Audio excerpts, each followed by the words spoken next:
কি বাচ্চারা, কেমন আছো তোমরা? তোমাদের জন্য নিয়ে এসেছি আজকের একটি নতুন ছড়া। ছড়াটির নাম চৈত্র শেষের গান। বিকেলে এসে যেই লাফালো ছাদের মধ্যিখানে, কোত্থেকে কে জানে রামধনু রং ছড়িয়ে গেল পূব আকাশের কোণে, পলাশ শিমুল বনে। বাতাসও যেই গাছের পাতা লুটিয়ে দিল শরীর, দুধ সাদা এক পরী হাসতে হাসতে বুবুর কাছে বলল, ও ভাই শোনো, রামধনু রং দেখেছো কখনো? বুবু বলল, রামধনু রং? ওই তো আকাশ জোড়া 7টা রঙে মোড়া, দেখেছ না? সব রাজপুত্তুর, সেপাই, ঘোড়া, রথ, ছায়ায় ঢাকা পথ।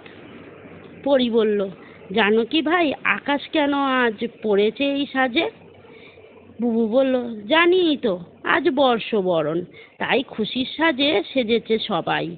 বলতে বলতে হালকা হাওয়ায় ভাসিয়ে দিয়ে শরীর মিলিয়ে গেল পরি।